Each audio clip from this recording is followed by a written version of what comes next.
Vamos começar, como sempre, em nome do Pai, do Filho e do Espírito Santo. Amém. Olá, pessoal.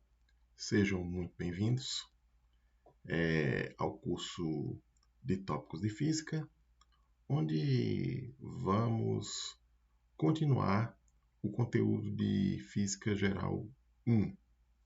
E gostaria antes de pedir a vocês que se inscrevessem no canal, dessem like, acionasse o sininho de notificações e também fizesse comentários nos vídeos para saber como é que está o andamento dessas aulas.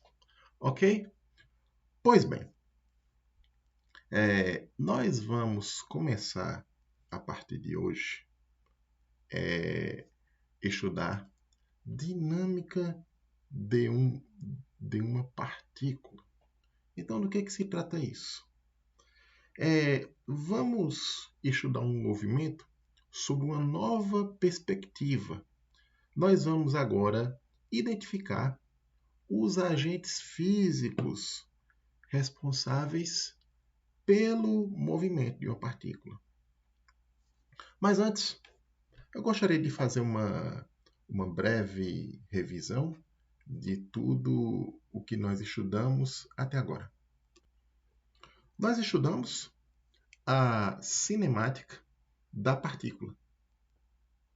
Na cinemática, basicamente, nós definimos os elementos básicos da descrição do movimento de uma partícula, sem levar em conta os agentes físicos que causam este movimento.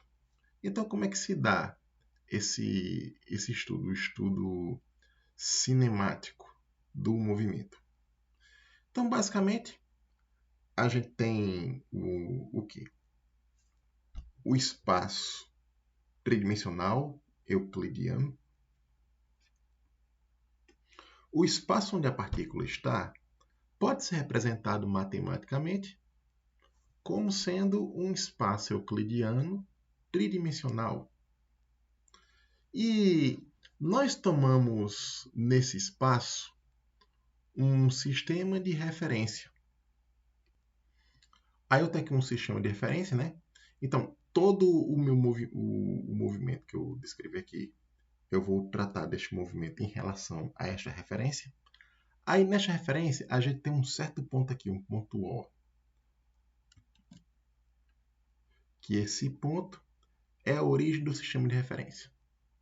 E eu tenho aqui as três direções, que correspondem às três dimensões do espaço. Aí eu tenho a direção X, a direção Y e a direção Z. Eu tenho os vetores unitários. Então aqui, olha, o vetor unitário na direção X, o vetor unitário na direção Y e o vetor unitário na direção Z. Aí eu chamo esses vetores de quê? Esse aqui na direção X eu chamo de I. Esse na direção Y eu chamo de J. E o da direção Z eu chamo de K. Eu tenho, então, uma partícula que se desloca no espaço e o movimento dessa partícula a gente descreve da seguinte maneira. A gente descreve as posições da partícula em cada instante de tempo t. Então, eu vou precisar de um relógio. Então, aqui, olha, eu tenho o sistema de referência aqui, e eu vou ter também o relógio. Esse relógio vai contar o tempo aqui. Pronto, aqui nosso relógio para contar o tempo. Então, eu vou ter uma partícula que se move. Aí pronto, eu tenho minha partícula. Aí, no seu movimento, essa partícula percorre o que nós chamamos de trajetória. A trajetória é basicamente o caminho que a partícula faz em relação ao referencial O. Aí nós temos isso aqui, olha. Basicamente, nós temos aqui o caminho percorrido pela partícula.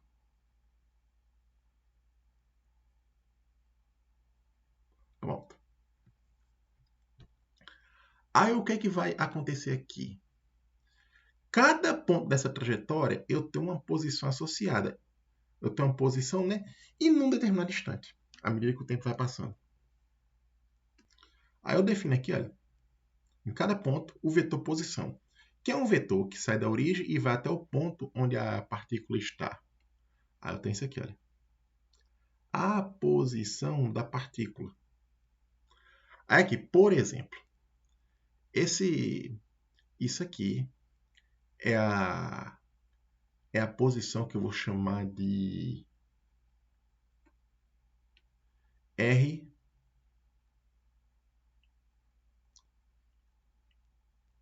de t, ou seja, a posição no instante t. Eu posso ter, por exemplo, outro ponto aqui, eu posso pegar outro ponto, por exemplo, esse aqui. Aí, vamos supor que a partícula, para chegar daqui até aqui, olha, ele demorou um intervalo de tempo ΔT. Aí o que acontece? Eu tenho, então, uma posição, aqui a posição deste ponto, que eu vou chamar essa posição de R, só que agora não no instante t, mas no instante t mais ΔT. Aí eu posso definir o vetor deslocamento, que basicamente é o vetor que une esse ponto aqui, o ponto inicial, ao ponto final.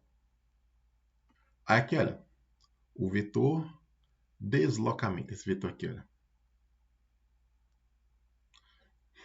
Eu vou chamar esse vetor aqui de ΔR. Aqui, olha, eu tenho basicamente o ΔR, que é o deslocamento entre esses dois pontos aqui, que é R de t mais ΔT, menos R de t. E assim, com o vetor, uma vez definido o vetor deslocamento, eu posso definir o vetor velocidade média, que corresponde basicamente à rapidez média com que a partícula chega aqui do ponto inicial até o ponto final.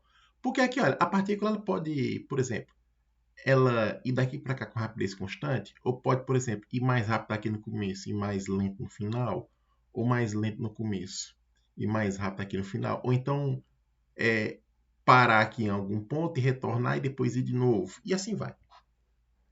Aí eu tenho o vetor velocidade média, que vai definir, que vai estar associado a essa rapidez média com que a partícula chega daqui do ponto inicial até o ponto final, que é isso aqui, olha. ΔR sobre ΔT. Aí que eu posso escrever assim.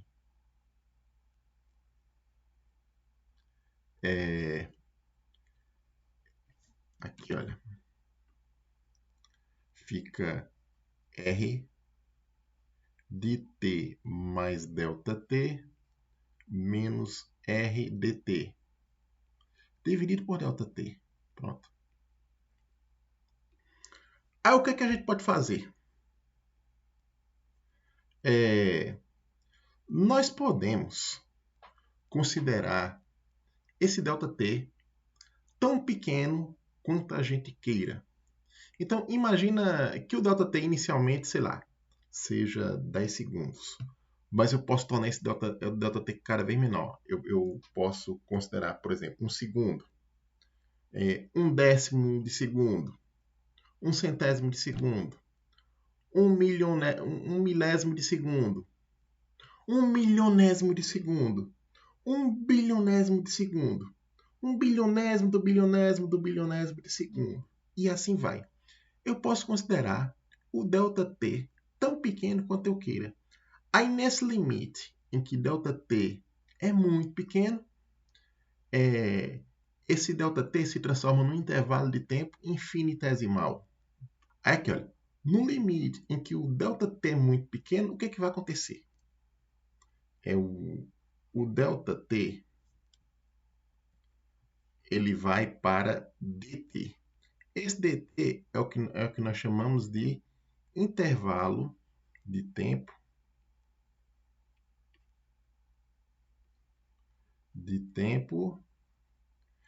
infinitesimal.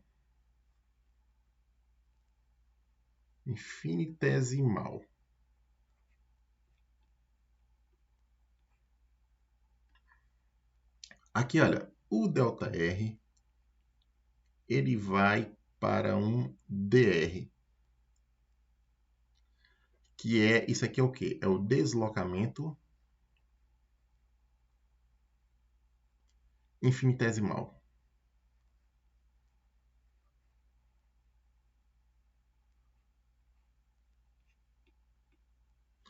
Aí, nesse limite de intervalo de tempo infinitesimal, a velocidade média torna-se a velocidade instantânea. Aí eu vou ter o quê? O v, que vai ser uma função de t, ou seja, a velocidade instantânea no instante de tempo t, é o quê? Eu posso fazer assim, ó. dr, ou seja, o deslocamento infinitesimal dividido pelo intervalo de tempo infinitesimal. Que eu posso escrever isso assim, olha. Que é o quê? É isso aqui, olha.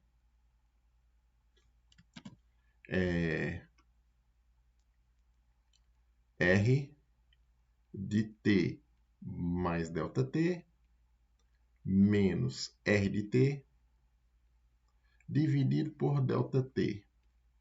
Isso aqui no limite em que ΔT tende a zero. Aí nós definimos o vetor velocidade instantânea. Aí esse vetor velocidade instantânea, como a gente viu em aulas passadas, ele é tangente à trajetória. Aí ele tem essa forma aqui, olha. Ele vai contornando a trajetória. Então aqui eu tenho o v de t. Aí aqui, olha, nesse outro ponto, eu tenho a velocidade instantânea aqui, olha, que ela é tangente à trajetória aqui. Aí isso aqui, esse vetor aqui, ele é o v de t mais ΔT. Aí em cada ponto eu tenho a posição e tenho a velocidade instantânea. Essa velocidade instantânea ela pode variar de um jeito qualquer.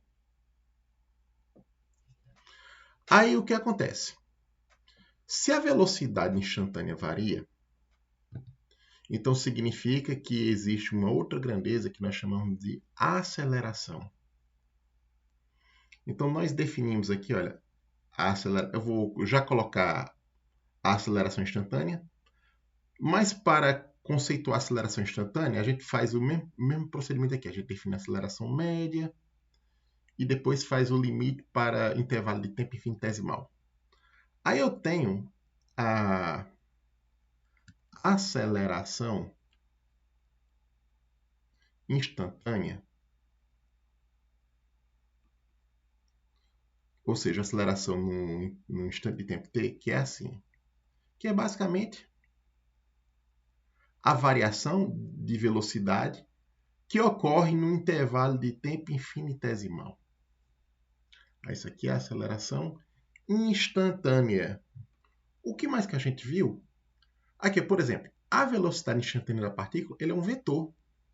Agora, então, ele significa que ele tem módulo, direção e sentido.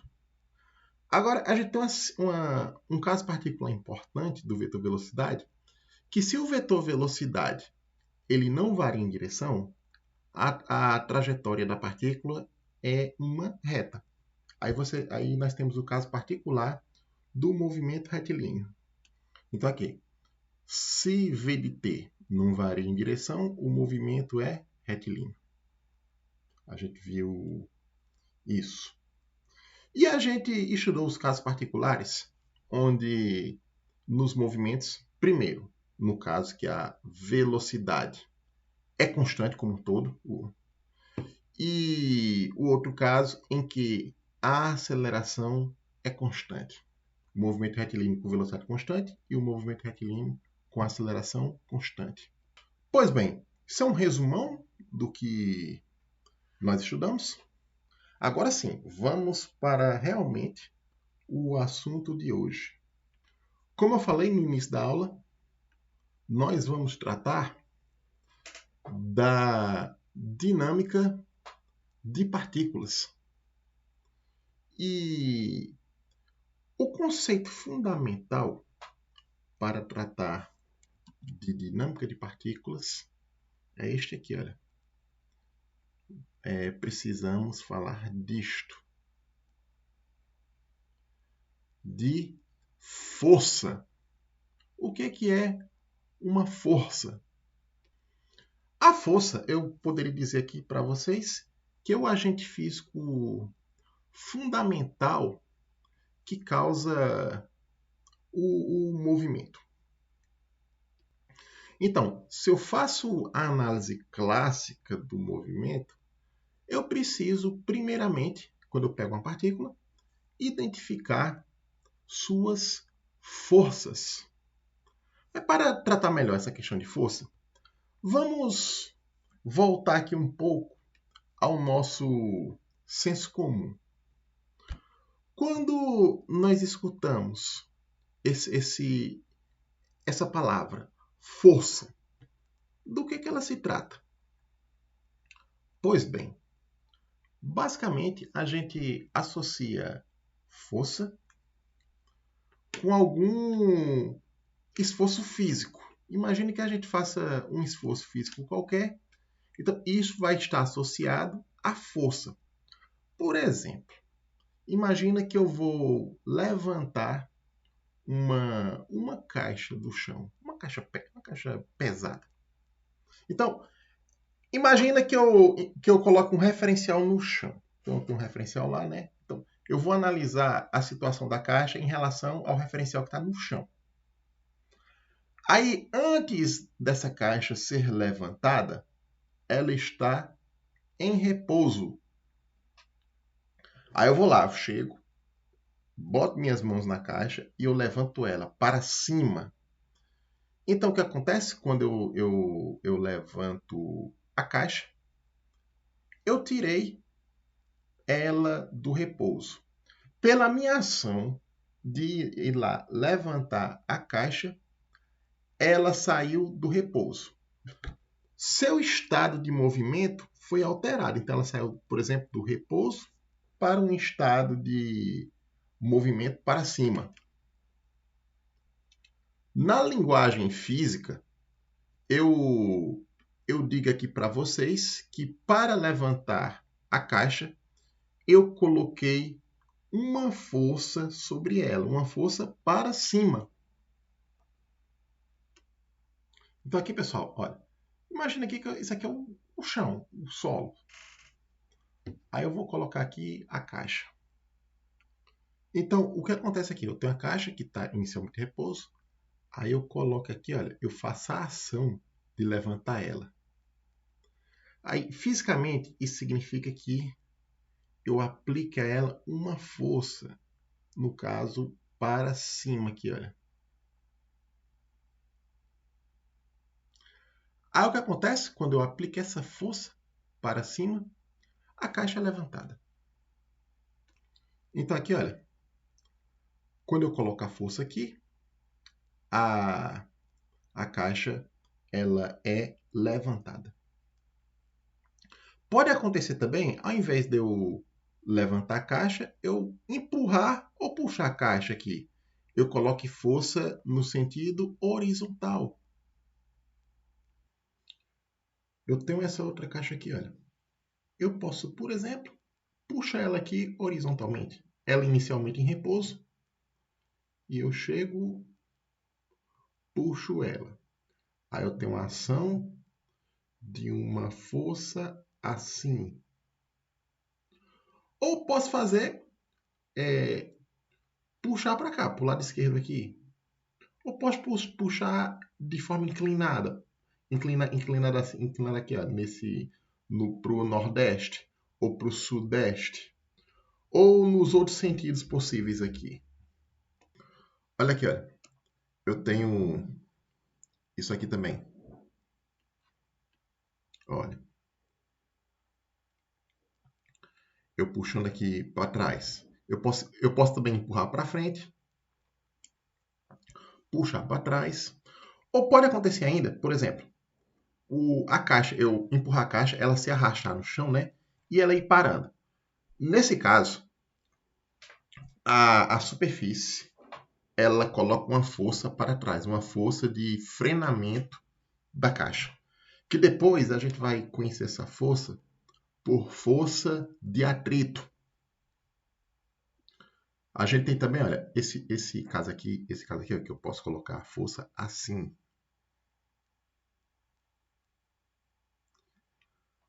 E assim vai.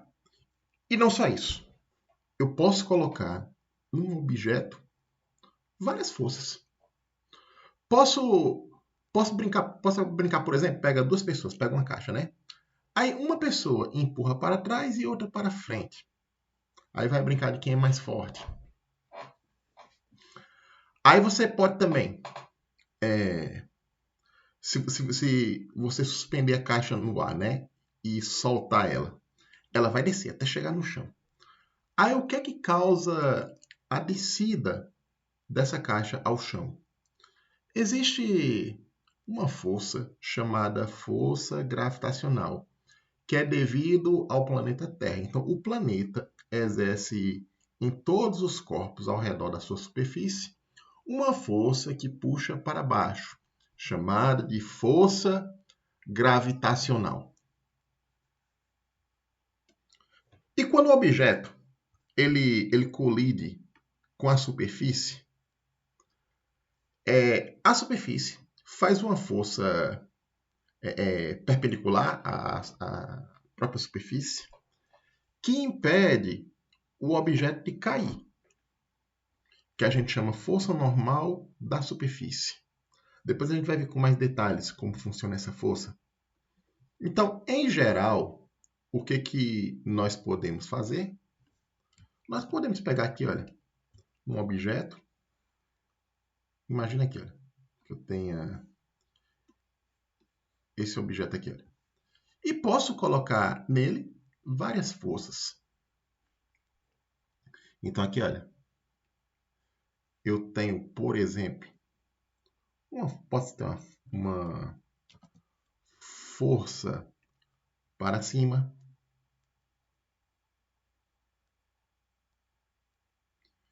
Eu posso ter força para baixo.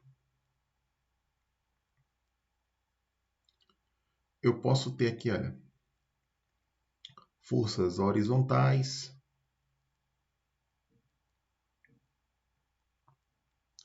Posso ter forças inclinadas. E etc.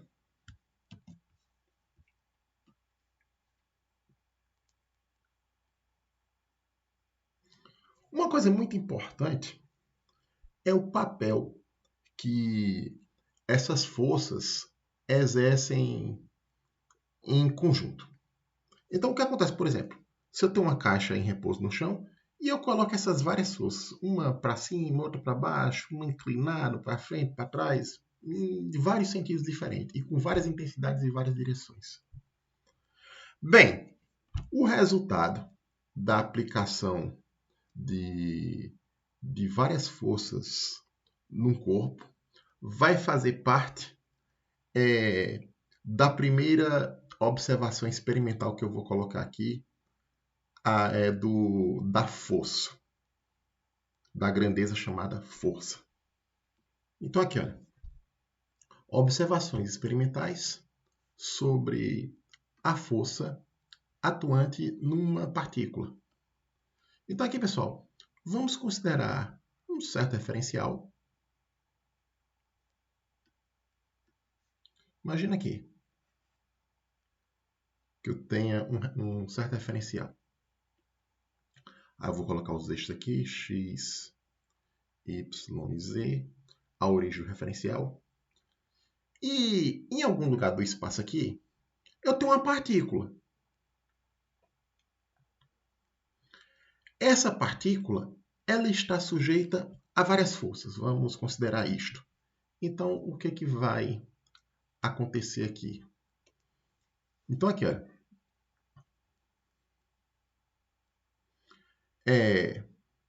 Eu tenho essa primeira força aqui, que eu vou chamar de... Vou começar a dar o nome agora. Vou chamar de F1. Aí eu tenho aqui outro, que eu vou chamar de F2. Aí eu tenho outro aqui, olha, que eu vou chamar de F3. Aí aqui, olha, etc. Aí eu tenho outra força aqui, olha. Eu tenho F4, F5, F6. Aí eu tenho a última força que eu vou chamar de Fm. Então, ou seja, essa partícula ela está sujeita à ação de N forças. F1, F2, F3, etc, etc, até Fn. N forças arbitrárias. Eu vou colocar aqui agora para vocês uma observação experimental fundamental a respeito da força. Da natureza da grandeza força, que é o seguinte. Vamos colocar aqui a observação que eu vou chamar de observação 1. Essa observação é uma observação fundamental para a gente tratar essa grandeza. Então, aqui, olha. A força é uma grandeza, olha só, vetorial. Isso aqui é importantíssimo, pessoal. Reconhecer isso aqui. Então, os experimentos a respeito da grandeza força mostram que a força é uma grandeza vetorial. Se a força é uma grandeza vetorial, então todas essas forças aqui, olha, F1, F2, F3, etc., Fn, são vetores. Então eu vou começar aqui a representar eles por vetores. Então eu vou colocar aqui a seta aqui, olha, para dizer que essas grandezas são vetores. A força é um vetor, assim como, por exemplo, a posição, o deslocamento é um vetor, a velocidade, a aceleração, vetor também. E agora a força. A força é um vetor. Se a força é um vetor, então, matematicamente, eu posso tratar a força como qualquer vetor que nós já apresentamos aqui. Então, a força ela vai se somar como vetores. Então, aqui, por exemplo, uma partícula, quando está sujeita à ação de N forças, essas forças elas vão se compor, elas vão se somarem como vetores. Então, o que é que vai acontecer aqui? Uma consequência dessa natureza da força, da natureza vetorial da força, é que o conjunto de várias forças individuais que atuam numa partícula, elas podem... isso pode ser equivalente à partícula está sujeita a uma única força, que é a soma de todas as forças atuantes, e que essa única força ela faz o mesmo papel físico de todas essas outras forças. Essa única força, que é o resultado da composição de todas as outras, é o que a gente chama de força resultante.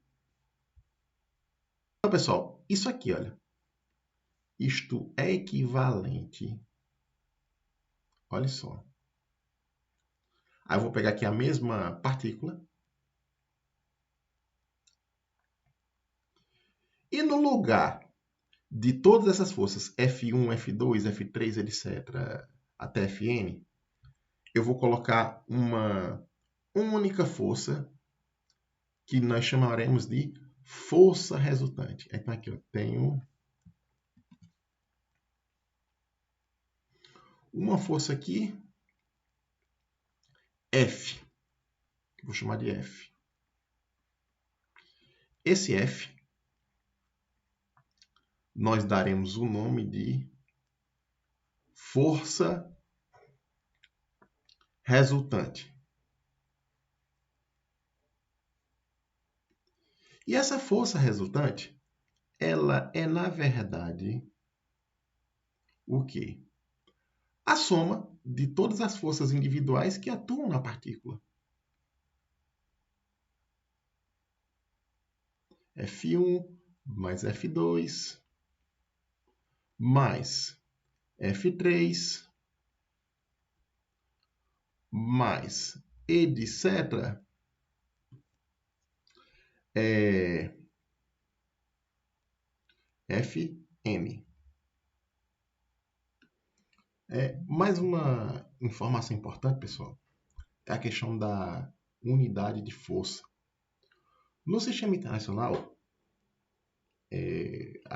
a unidade de força é o Newton. Então, eu vou colocar aqui, olha, a unidade de força, né?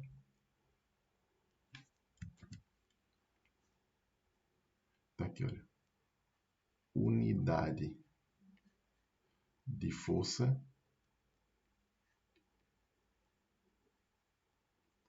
no sistema internacional, que eu vou botar SI, é o Newton, que eu represento pela letra N maiúscula. Então, uma força que a gente vai usar, assim, a unidade mais usada aqui, que nós vamos mais usar, é a unidade de força do sistema internacional, que é o Newton. Então, a gente vai, eu tenho força, sei lá, 1 Newton, 2 Newtons, 10 Newtons, 100 Newtons, 152 Newtons e por aí vai. Quando a gente falar das leis de Newton, né, em especial a segunda lei, a gente vai ver aqui de onde é que vem essa unidade, Newton.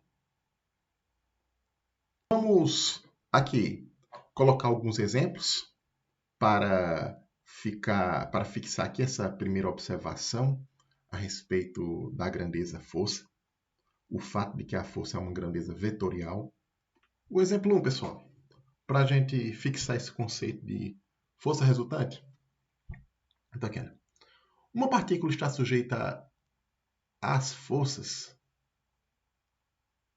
F1, 2 newtons na direção I, mais 2 newtons na direção J. F2 igual a menos 2 newtons na direção I, mais 1 newton na direção J. E F3, menos 2 newtons na direção J, mais 3 newtons na direção K. Sendo assim, encontre a força resultante na partícula. A força que atua na partícula. Ou seja, eu tenho uma partícula que nela ela está sob a ação dessas três forças aqui. E eu quero encontrar nessa partícula a força resultante. Ou seja, a força que faz o papel dessas três forças juntas aqui. E que é, na verdade, a soma das três. Então, vamos lá. A força resultante, por definição, é o quê? Olha aqui, olha. F é igual a F1 mais F2 mais F3. Aí, o que vai acontecer aqui? Eu vou colocar aqui as forças individuais, né? Cada um dos vetores aqui. Ó. Vamos desenhar isso num diagrama? Olha aqui, eu coloquei aqui os três eixos, x, y e z. Agora eu vou marcar as forças aqui, olha. Por exemplo, a primeira força, 2 newtons I, que é na direção x, mais 2 newtons na direção j, que é na direção y. Aí essa força vai ser assim, olha. Então aqui, olha. aqui é o 2. Aqui, ó, saímos daqui, ó, passo uma paralela a y aqui, ó, para marcar as coordenadas. E aqui, olha, em y2 aqui, eu passo uma paralela a x. Aí eu tenho aqui a força F1 aqui, ó. Vou marcar aqui para vocês verem. Então aqui, olha. Essa é a força F1.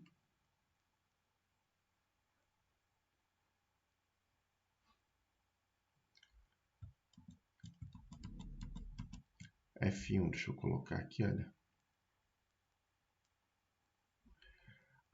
Aí eu tenho a força F2. A força F2, ela vem aqui, olha. Ela é menos 2i, aí ela sai daqui, olha.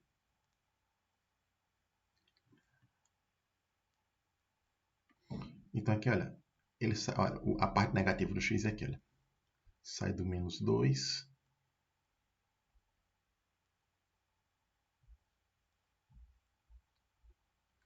Aí aqui, olha, y é 1, né? Aí sai daqui, olha.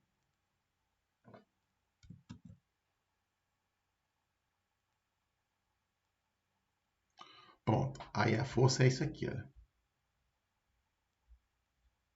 Deixa eu dar uma aumentada aqui para ficar melhor a força, e depois vou aumentar.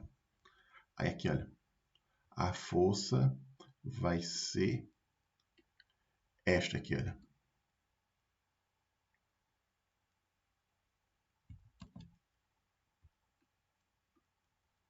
Olha aqui. Essa é a força F2.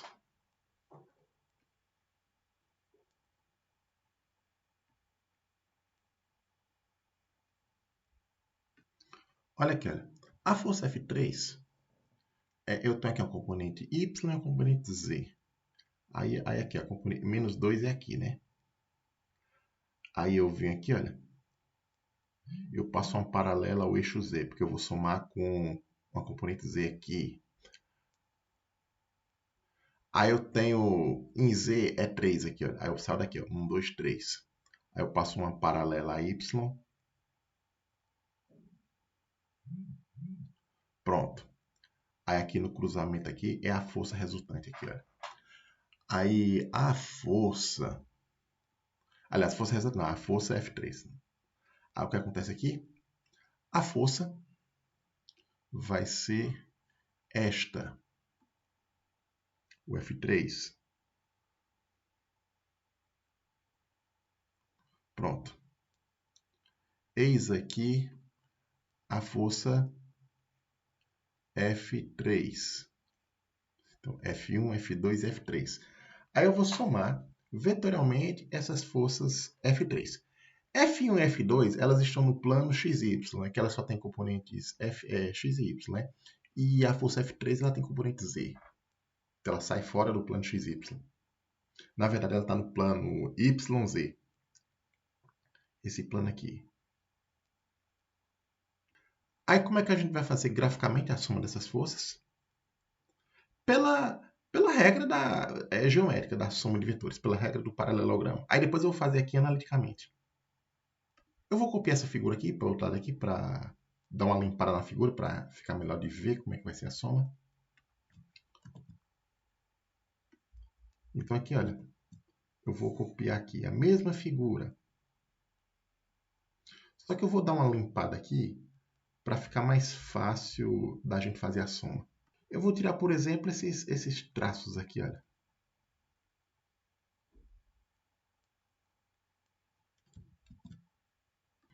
Aí, como é que a gente vai fazer essa soma aqui? De 3 vetores. A gente pode fazer ela de forma associativa. Aí aqui, ó, por exemplo, a gente pode fazer aqui F igual F1 mais F2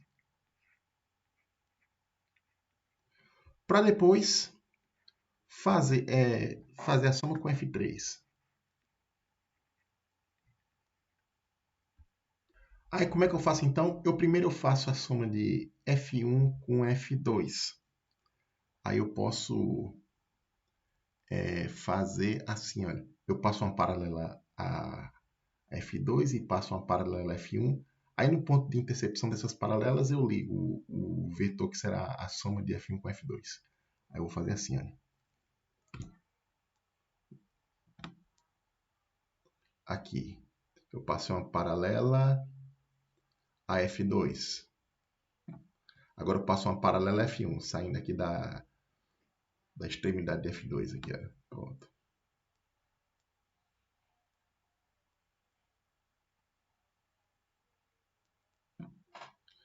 Aí o resultado disso aqui, eu vou colocar aqui, olha, o resultado vai ser isto aqui, olha.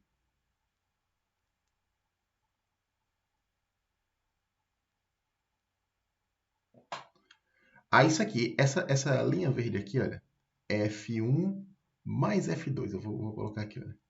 Isso é. Vamos colocar aqui, olha. É o vetor F1 mais F2.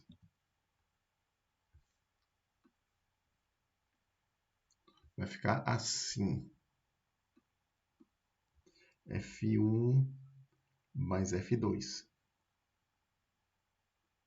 E se vocês observarem aqui, olha, ele coincidiu exatamente com a direção Y. Isso porque a gente vai ver depois, se eu somar F1 e F2, ok, 2 newton em I menos 2 newton em I. Aí quando eu for somar, as componentes I vão se cancelar. Aí vai ficar só a componente J aqui, olha, 2 mais 1, 3. Olha. E dá exatamente aqui no ponto 3 aqui. Olha. Eu vou copiar essa figura para outro canto aqui, para facilitar somar F1 mais F2 com F3, ok? Para não poluir muito a figura visualmente. Então aqui, olha, eu tenho... Copiar a figura aqui. O que eu vou fazer? Eu vou apagar algumas coisas aqui para simplificar a figura. Eu vou deixar só esse F1 mais F2 e o F3 aqui, olha. Eu vou apagar aqui F1, F2, etc. Aqui, um bocado de coisa aqui. Vamos aqui, olha. Vou apagar esse F1, vou apagar essa linha aqui. Vou apagar F2. Vou deixar só aqui, ó, os eixos e os vetores. Observe aqui, olha, que F1 e F2 ele está exatamente aqui ó, no eixo Y. E F3 ele está no plano YZ. Aí quem vai ser a força resultante? Vamos usar a regra do paralelogramo. Vamos aqui então fazer a soma. Aqui, olha, eu vou passar uma... Eu vou sair daqui ó, da extremidade de F1 mais F2 e passar uma paralela aqui a esse vetor aqui, o vetor F3. Aí vai sair aqui, olha.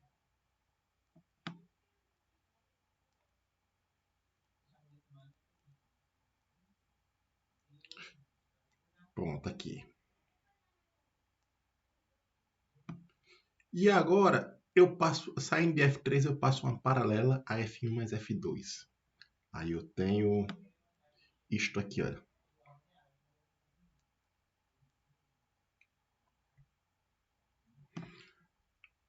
Aí onde esses segmentos se interceptam, eu vou ter a soma, a força resultante. Aí eu vou ter isso aqui, olha.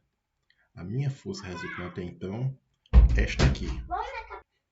Aí eu tenho isso aqui, olha.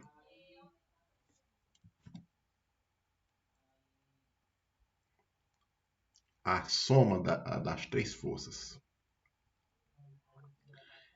Isso aqui, esse azul aqui, é a força resultante. Isso aqui é a força resultante F, que a gente fez aqui graficamente. Agora vamos fazer analiticamente, no cálculo. Então aqui, olha. o F. Vamos lá. O F, que é a força resultante, é F1. Deixa eu colocar aqui mais para baixo aqui. Pronto. O F é o quê? F1, que é F1? É 2 newtons na direção I.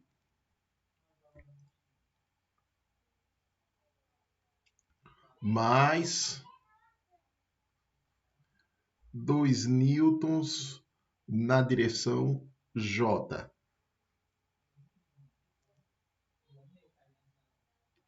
Aqui é a força F1. Mais.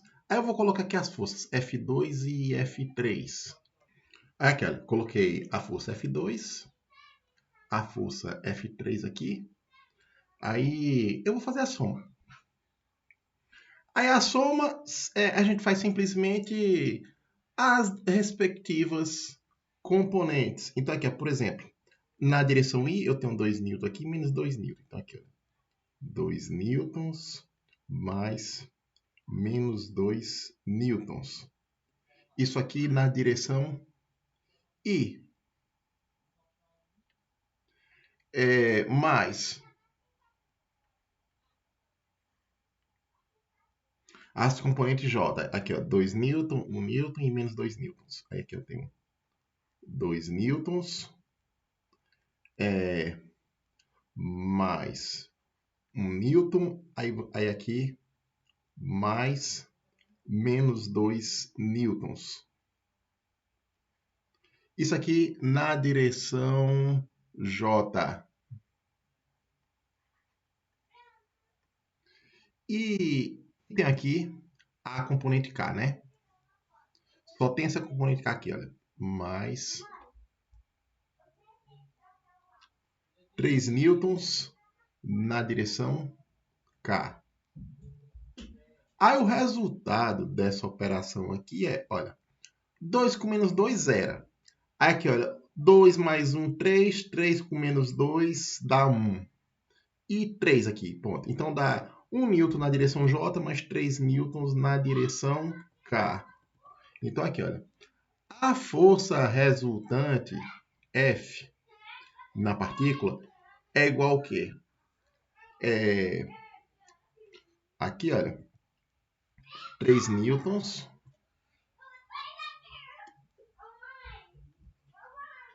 na direção J. Mais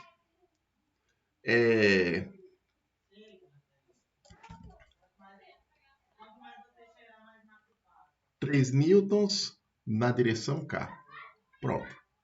Essa é a nossa força resultante. Então aqui está a força resultante. Vamos continuar? Existe um conceito importante quando a gente trata da dinâmica da partícula, que é o conceito de equilíbrio. Então vamos colocar aqui uma definição.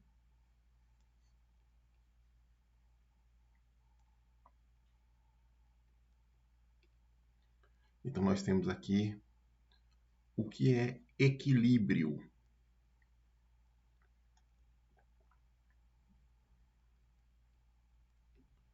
Aqui. Então vamos colocar aqui, ó.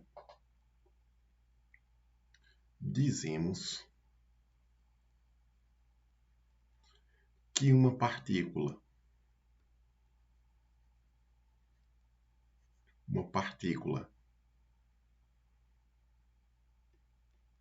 está em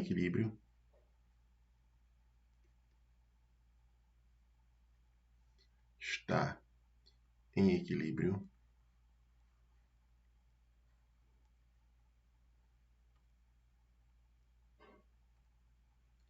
quando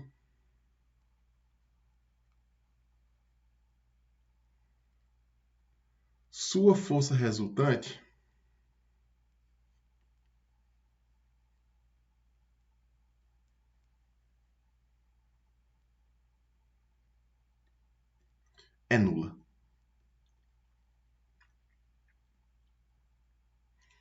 Então, quando eu tenho as forças atuando na partícula e eu somo elas vetorialmente, e a soma dessas partículas a soma dessas forças resulta no vetor nulo, dizemos que a partícula ela está em equilíbrio. Aqui, olha, para ver essa questão do equilíbrio, nós podemos colocar um exemplo onde aplicamos o conceito, esse conceito aqui de equilíbrio de uma partícula. O exemplo 2 aqui, uma partícula está sob a ação das forças F1, 2 newtons na direção I mais 2 newtons na direção J, F2, que é menos 2 newtons na direção I mais 2 newtons na direção J, e uma força FJ, tal que a partícula fique em equilíbrio. Então, ou seja, sob a ação dessas três forças, a partícula está em equilíbrio. Aí ele quer saber qual a força FJ. Então aqui, vamos fazer a resolução usando aqui a definição de equilíbrio. Então aqui, olha, vejamos. Eu tenho a força, eu sei que F1 mais F2 mais esse FJ são tais que a partícula fica em equilíbrio. Então, se ela está em equilíbrio, então a soma dessas forças é nula, que em termos matemáticos é o vetor nulo. Então aqui, olha, eu vou só colocar as forças. Aí eu tenho aqui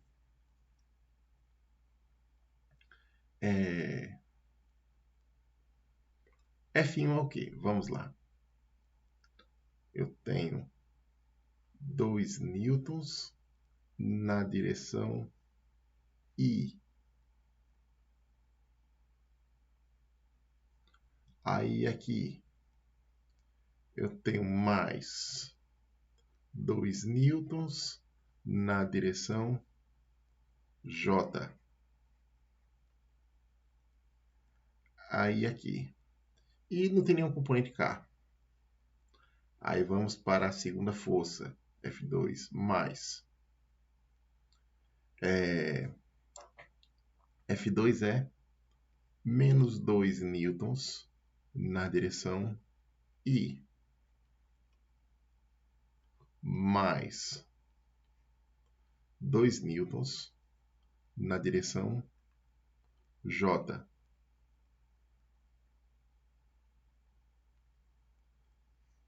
Mais a força que nós queremos conhecer, FJ.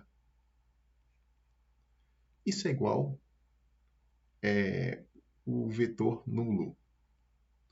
Então aqui, olha, eu vou somar essas forças aqui, olha, eu vou somar componente I com componente I. Aí, 2 newtons com menos 2 newtons, somando, vai zerar aqui a componente I, zero, cancela. Aí vai ficar 2 newtons J mais 2 newtons J. Aliás, 2 newtons J. Aí vai ficar aqui, olha, 4 newtons J, na direção J. Mais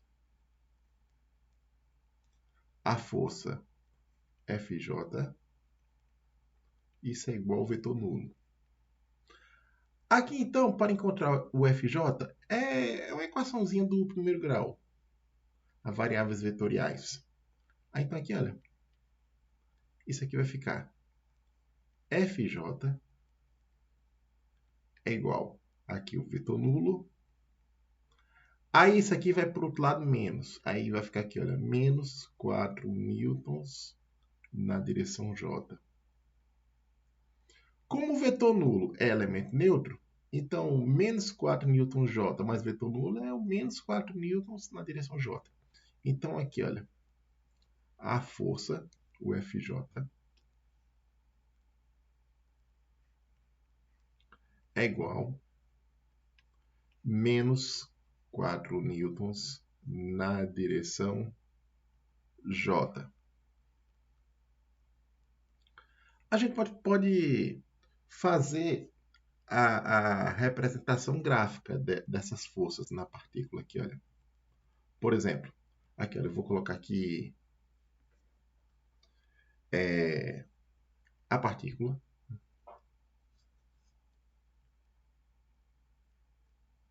Imagina aqui que eu tenha a partícula.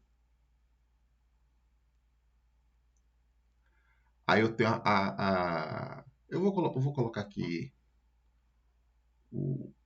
eu vou colocar um sistema de eixos no qual essa partícula vai coincidir com a origem.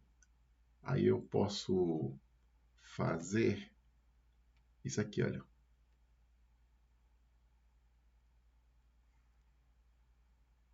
Pronto. Eu tenho aqui um sistema de eixos cartesianos. Aí eu tenho aqui, olha. Aí eu tenho o eixo X e aqui eu tenho o eixo Y.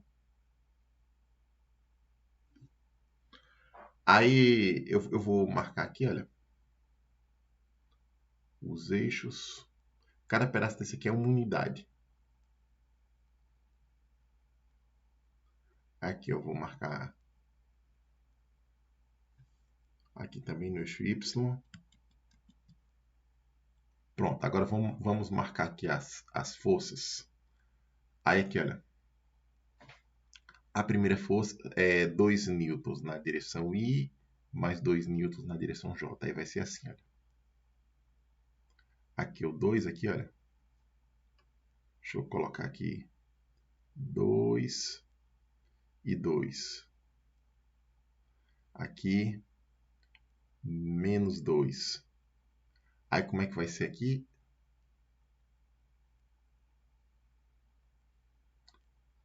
Aí nós vamos marcar aqui, olha.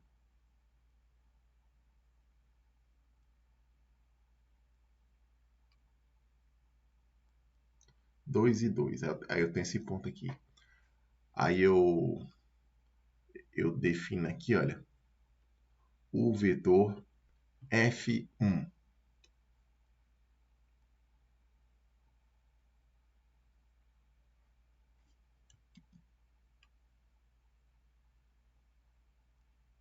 Pronto. Esse aqui é o F1. Aqui é o F2. É menos 2 e 2. Aí vai ser aqui, ó.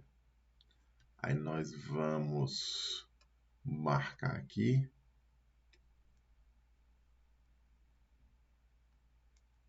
Aí aqui, olha.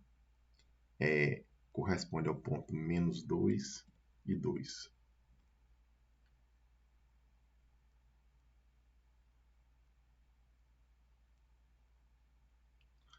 Aí aqui vai ser a nossa força F2. Menos 2 newtons I mais 2 newtons J. Aí vai ficar isto.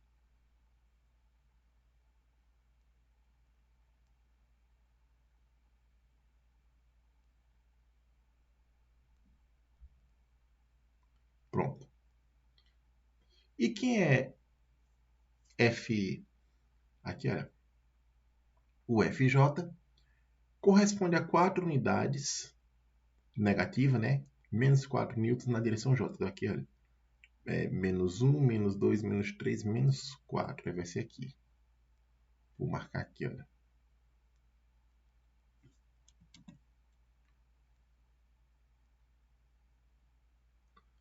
Aí vai ficar. Aí aqui, olha. Eu vou colocar até de outra cor aqui. Aí a força FJ vai ser esta aqui, ó.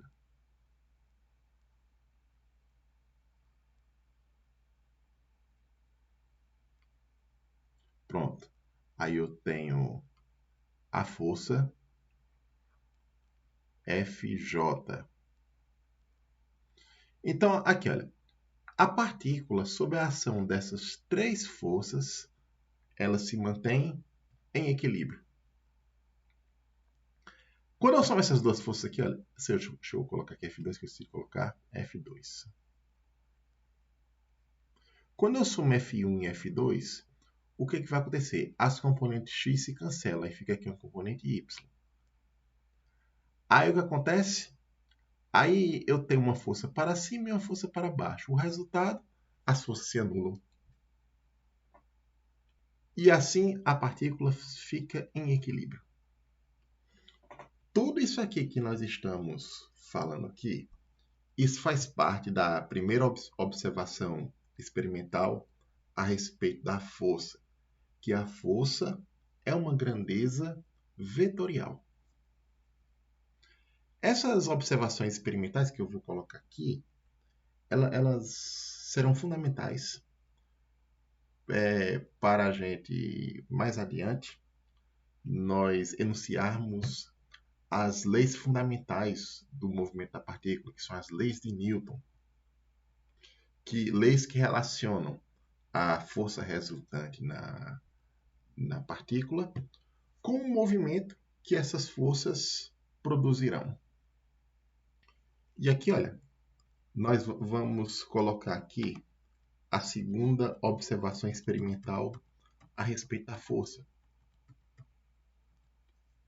Aqui, olha, eu vou colocar a segunda observação. Outra observação muito importante é que as forças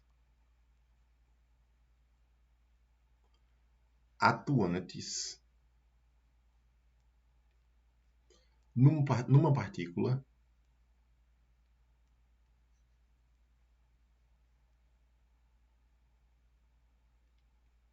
se originam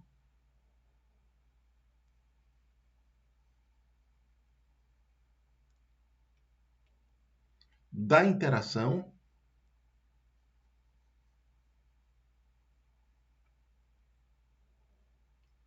com outras partículas.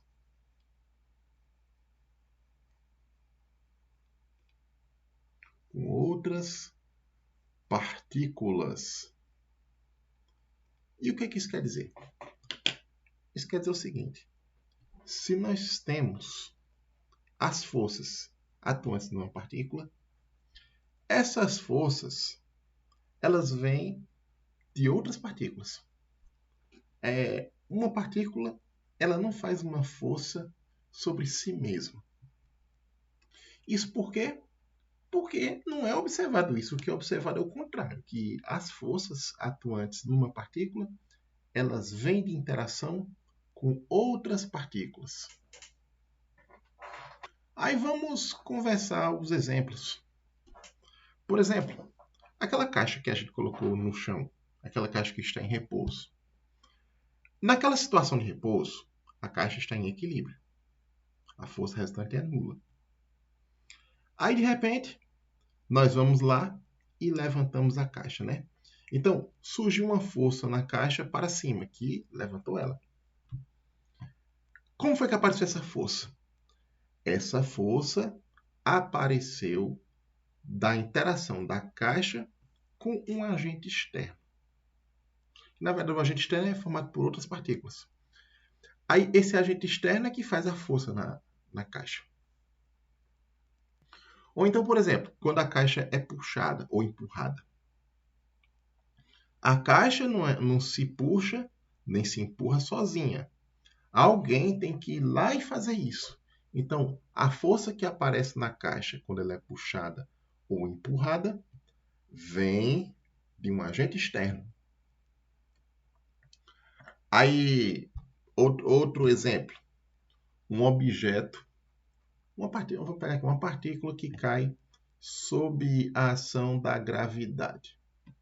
Então, o que acontece com a partícula? Quando ela cai, surge nela uma força chamada de força gravitacional. Então, a partícula sob a ação dessa força gravitacional, ela vai e cai até atingir a superfície do planeta. Aí, como é que surge essa força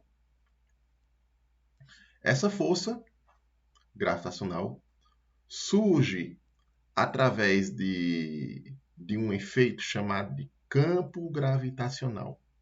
Esse campo gravitacional, o planeta Terra produz na partícula, aliás, produz no espaço ao redor esse campo gravitacional. Aí quando eu coloco uma partícula nesse campo gravitacional, ela atua sobre ela a força gravitacional, puxa ela para baixo. Essa força gravitacional, então, nós concluímos que ela vem da interação da partícula com o planeta Terra, que é um agente externo. Aí temos também um outro exemplo, o exemplo da bola no futebol. Então, a bola lá está em repouso no campo, aí chega o jogador e chuta a bola. Quando ele chuta a bola, surge a força, uma força da bola, a força que tira ela do repouso. Aí, como é que surgiu essa força?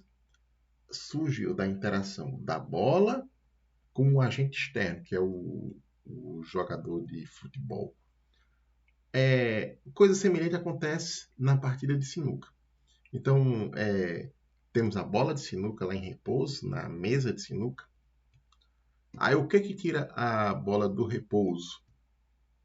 A atacada que o jogador faz na bola. Então, aparece uma força na bola de sinuca que vem de um agente externo. Vem da atacada.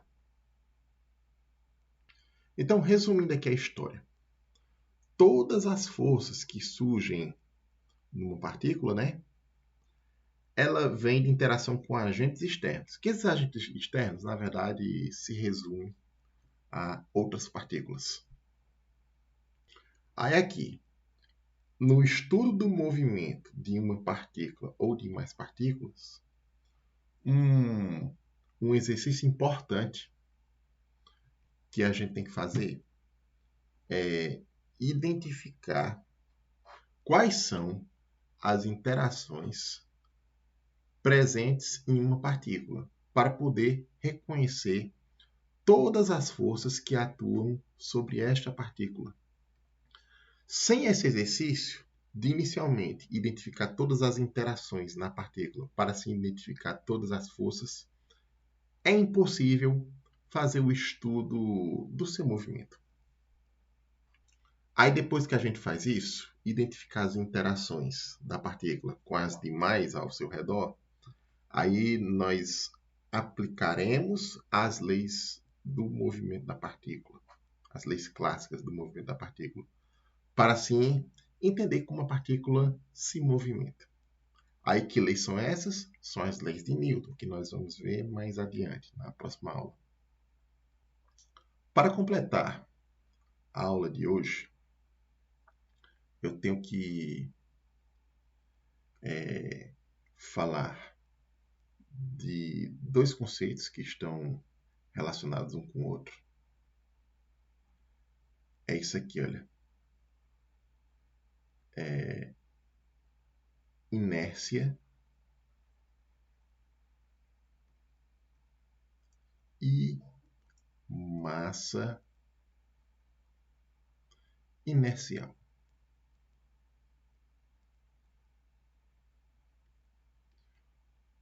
O que é isso? O que é inércia e o que é massa inercial? Na verdade, esses dois conceitos, inércia e massa inercial, eles fazem parte de uma mesma coisa, que é uma propriedade fundamental que as partículas possuem, que é a massa. Então, vamos pensar na seguinte situação. Imagina que lá no chão, vamos pegar aqui a nossa caixa. Eu vou colocar uma força sobre essa caixa. Uma força para... vou levantar para cima. Imagina que eu coloque a mesma força na mesma caixa em duas situações. Então vamos aqui. Olha.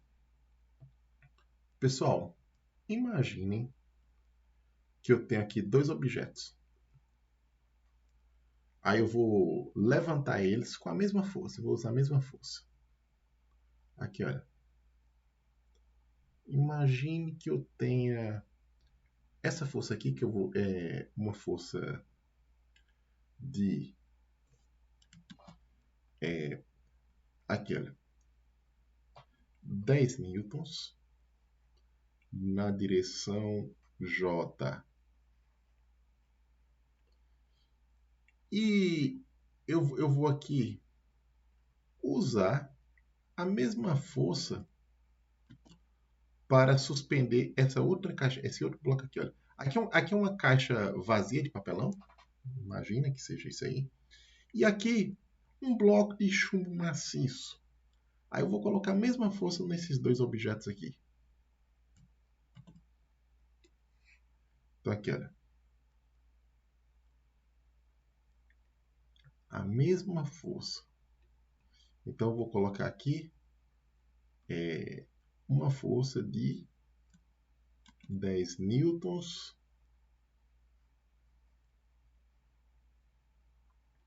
na direção J. Imagina que essa força seja feita por uma pessoa. A pessoa vai, pegue com suas mãos os dois objetos e suspenda para cima. Então, qual vai ser a diferença de levantar a caixa vazia de papelão e o bloco de chumbo maciço?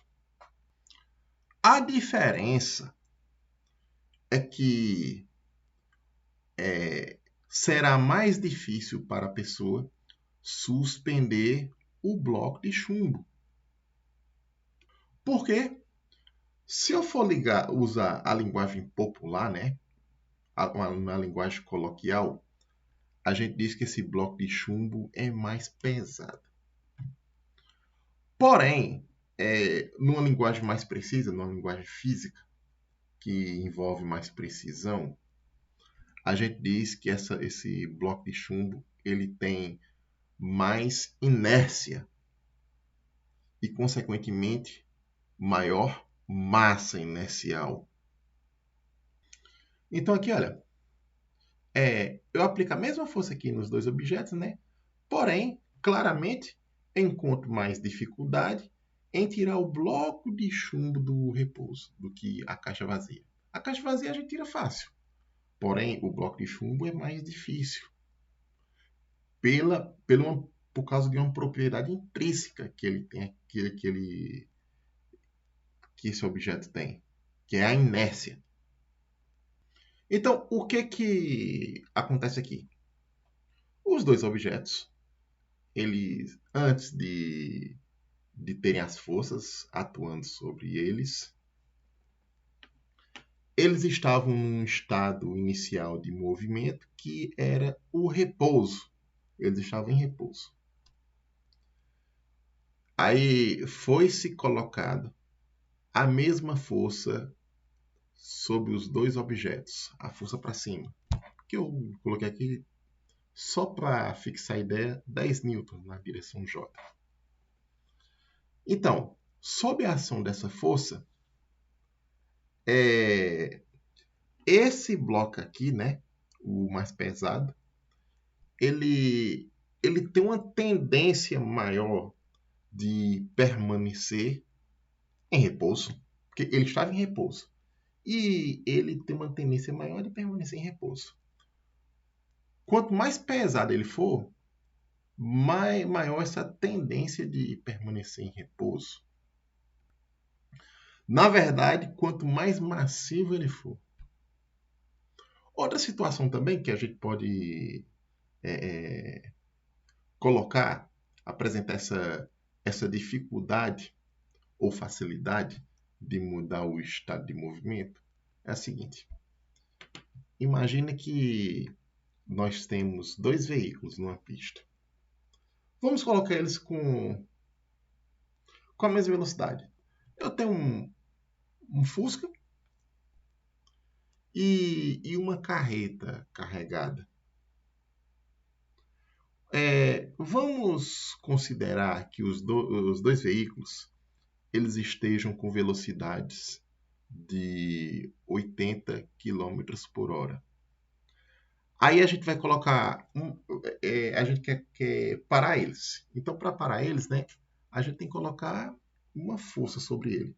Imagina que na frenagem eu vou frear os dois de tal forma que a força que o freio faz no Fusca e na carreta seja a mesma força.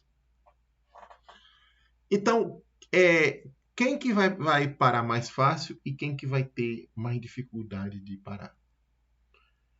Assim, acho que ninguém de vocês tem dificuldade do senso comum de responder que a carreta ela é bem mais difícil de ser parada do que o Fusca. Por quê? Porque a carreta ela tem uma inércia maior do que o Fusca. Quanto mais inércia um corpo tiver, e no caso aqui que a gente vai colocar uma partícula tiver, mais difícil será mudar o seu estado de movimento. Aí o que significa mudar o estado de movimento? Se o objeto estiver em repouso, ele vai ter uma tendência maior a manter esse repouso, e se ele estiver em movimento, ele vai ter uma tendência a manter esse movimento.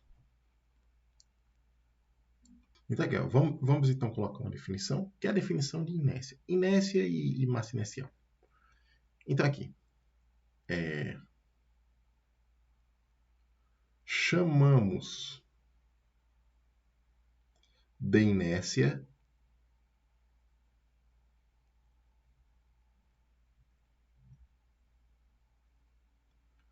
a propriedade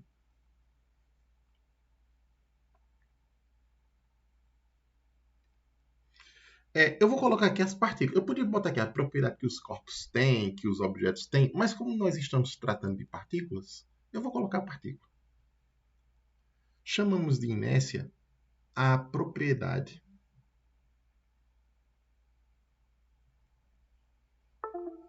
que a partícula possui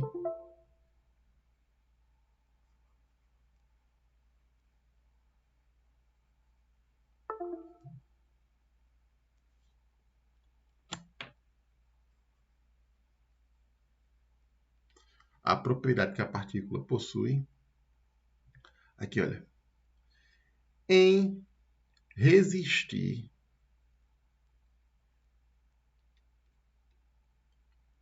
à mudança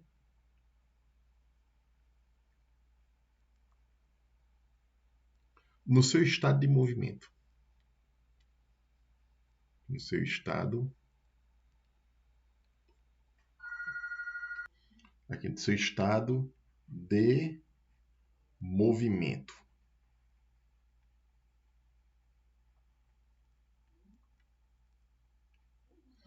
Isso aqui, pessoal, é o que nós chamamos de inércia. Então, aqui, olha. Aí nós temos inércia, né? É a propriedade intrínseca da partícula. Na qual essa propriedade ela está relacionada aqui. A resistência que a partícula tem em mudar seu estado de movimento. Então, uma partícula com muita inércia significa que, por exemplo, que se ela está em repouso, né, ela é mais difícil de se tirar do repouso. Ou se ela estiver em movimento, é mais difícil mudar o estado de movimento. Por exemplo, se uma carreta carregada está a 100 km por hora, né? Ela tem uma grande resistência a ser freada, por exemplo. Porque ela tem muita inércia. Ou então, por exemplo, essa mesma carreta, ela está em repouso, né? Para tirar ela do repouso e colocar no movimento, é muito difícil. A mesma essa dificuldade, né, é muito menor, por exemplo, num veículo pequeno, como um Fusca. Então, para eu colocar um Fusca em movimento, é muito mais fácil do que eu colocar uma carreta. Por quê? Porque o Fusca ele tem menos inércia do que a carreta. E aqui, olha, a mesma coisa aqui com esses dois objetos aqui que nós colocamos. A caixa vazia de papelão, ela é bem mais fácil de suspender. Por quê? Porque ela tem pouca inércia em relação, por exemplo, ao bloco de chumbo maciço, né? Que ele é bem mais difícil de tirar do repouso. Por quê? Porque ele tem mais inércia. Aqui, olha, pessoal. A quantificação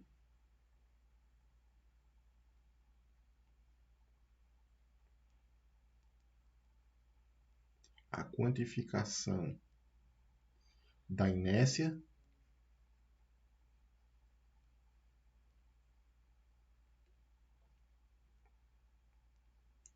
é o que chamamos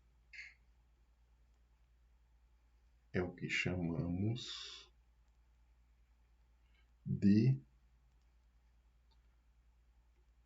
massa inercial.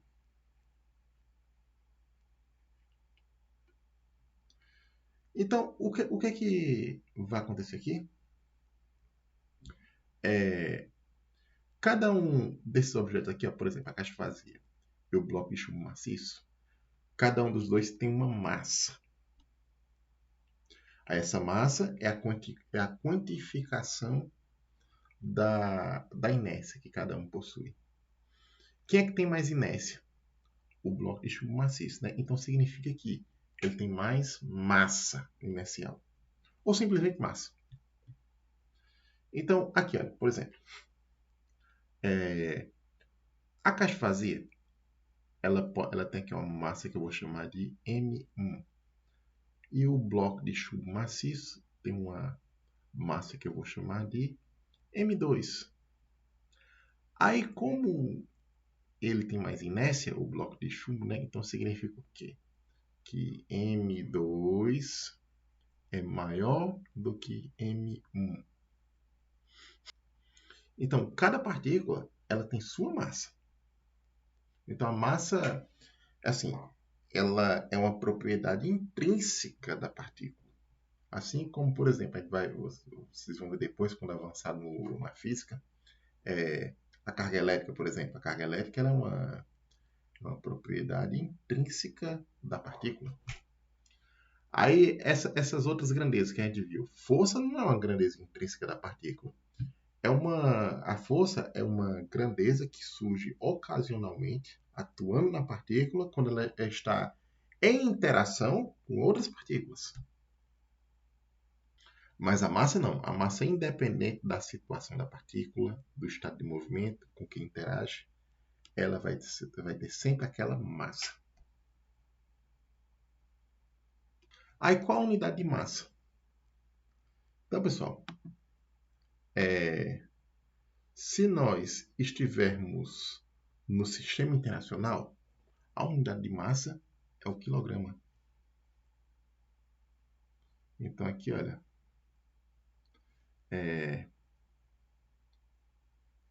no sistema internacional, que eu vou chamar de SI, a unidade de massa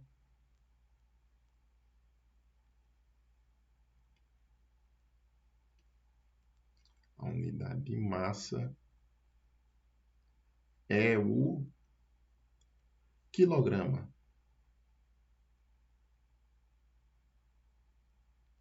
Em que eu represento aqui, olha, pelo kg.